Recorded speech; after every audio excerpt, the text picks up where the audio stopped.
Andy Whitfield, and then the second part question is...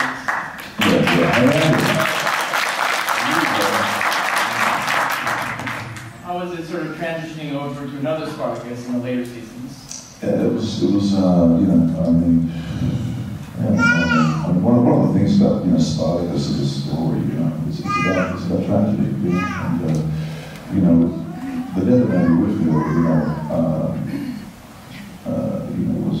was sort of, it not only shocked the world because he was such a promising young actor and he was such a great guy. And working with him, he was an incredible actor, Liam was 27 and Andy was 36.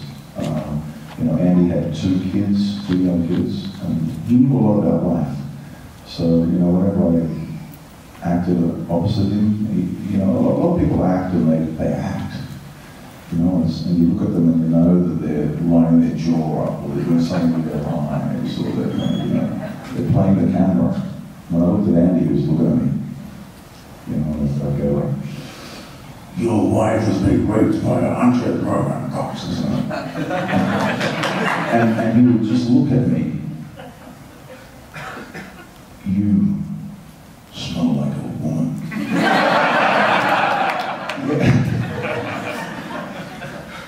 He was incredibly real, and that visceral kind of, reality that he had was so appreciated by the audience and so appreciated by us as well. When he passed away, it was one of these great tragedies.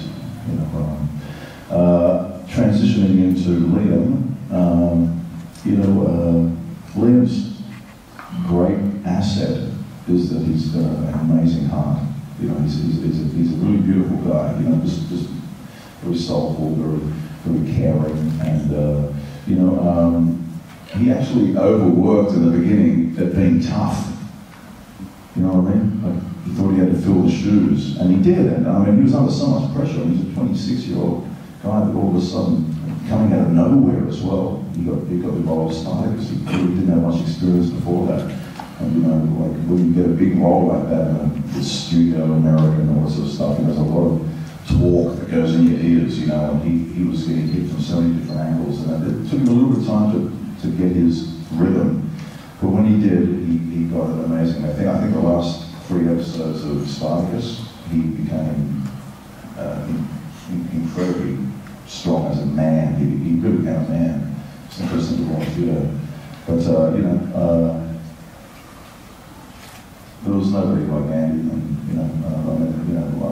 we always think what that show could have been if Andy had been all the way through it, but it is what it is, and for those who did follow Spartacus, thank you. It was there was as much of joy for us to make it as I think people emotionally got attached to it. Every time I meet a Spartacus fan, they're like,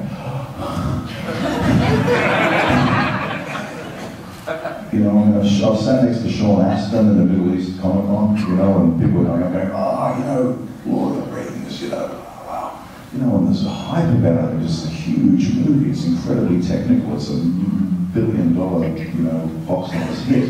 And people are like, yeah, Lord of the Rings, But when people go to Spartacus, they're like, it comes from here, I feel it. They go, oh man, we love Spartacus. we had a baby 9 months after watching Spartacus. I had a goldfish called Princess. Maybe a little princess running around cons soon. Thank you very much.